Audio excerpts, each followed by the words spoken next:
Hello friends, welcome back to my channel. और इस video में हम करने वाले हैं statement of affairs versus balance sheet. सबसे पहले मीनिंग की बात करेंगे और उसके बाद जाएंगे हम डिफरेंस पे। तो स्टेटमेंट ऑफ अफेयर्स, जैसे कि हमारे पास दो कंसेप्ट होते हैं, single entry system and double entry system, जिसका डिफरेंस मैं ऑलरेडी अपनी वीडियोस में करवा चुकी हूँ। सिंगल एंट्री सिस्टम में क्या होता है कि सारे जो है ट्रांजेक्शन रिकॉर्ड नहीं की जाती, सारे अकाउंट प्रिपेयर नहीं करे जाते। And in case of double entry system each and every aspect of transaction record किया जाता है ना, कि हर चीज़, कोई भी एंट्री है तो उसका डबल इफेक्ट पड़ता है और वो हर इफेक्ट को रिकॉर्ड किया जाता है, हर तरीके का अकाउंट प्रिपेयर किया जाता है in case of double entry system. तो जब हम सिंगल एंट्री सिस्टम को फॉलो करते हैं तो हमारे पास सारे अकाउंट्स नहीं बनाते, सारी ट्रांजेक्शन को रिकॉर्ड नहीं किया जाता, जिसकी वजह से हमारे पास सारी इन्फॉर्मेशन नहीं होती।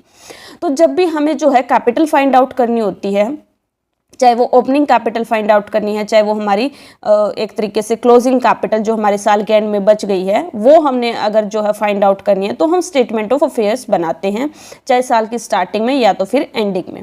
तो उसमें क्या होता है, जैसे कि आपको स्क्रीन पे क्वेश्चन दिख रहा है, जैसे हम क्या करते हैं, यहाँ पे statement of profit and loss prepare करते हैं।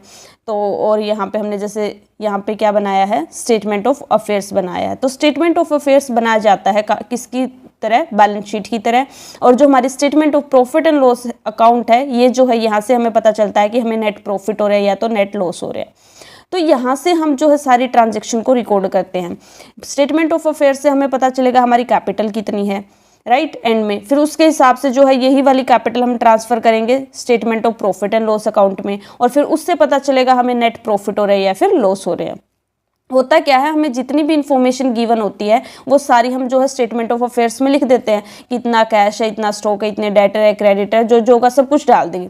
फिर लास्ट में हमें पता है कि दोनों साइड का एसेट और लायबिलिटी का टोटल इक्वल होता है, तो जो बैलेंसिंग फिगर आएगी वो हमारी आ जाती है, कैपिटल आ जाती है। तो ऐसे कैपिटल फाइंड आउट करते हैं, फिर इस कैपिटल को हम जो है ट्रांसफर करते हैं statement of profit and loss account में, और वहां से फिर हम नेट प्रॉफिट या फिर नेट लॉस जो है वो फाइंड आउट कर लेते हैं।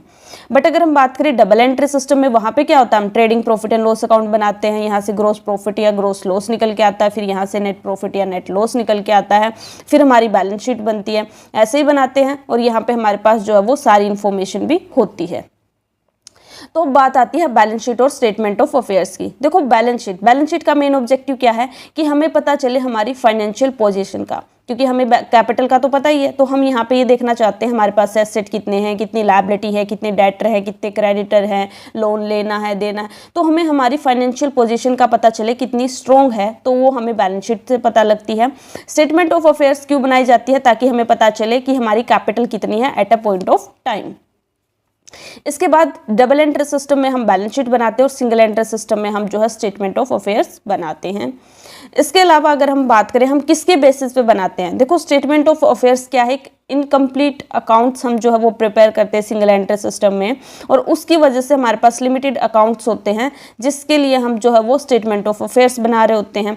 बट अगर हम बात करें बैलेंस शीट की, हम trading profit and loss account बना रहे हैं, हमारे पास लेजर है, हमारे पास सारी इन्फॉर्मेशन है, वहाँ से जो है वो उठा के हम जो है उसको बना लेते हैं। तो यहाँ पे हम लेजर के बेसिस पे बनाते हैं इसको।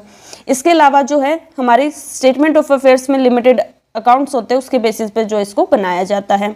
इसके बाद अगर हम बात करें बैलेंस शीट की, तो ये एक रिलायबल स्टेटमेंट है जिसके ऊपर हम ट्रस्ट कर सकते हैं कि एक्चुअल फिगर जो हमने यहाँ पे एक तरीके से रिकॉर्ड की है। बट स्टेटमेंट ऑफ अफेयर्स क्या है, ये कोई रिलायबल स्टेटमेंट तो है नहीं, क्योंकि हम जो है कुछ चीज़ें हमें याद रही वो लिख ली हमने, कुछ हमारे पास था थोड़ा बहुत जो भी बिल वगैरह पड़े थे वहाँ से जो हमने उठाया, क्योंकि हमारे पास कंप्लीट रिकॉर्ड ही नहीं है, हो सकता है कोई इन्फॉर्मेशन आप भूल भी जाएं, तो इस स्टेटमेंट के ऊपर जो हम रिलायबल नहीं कर सकते, तो ये एक रिलायबल स्टेटमेंट नहीं मानी जाएगी।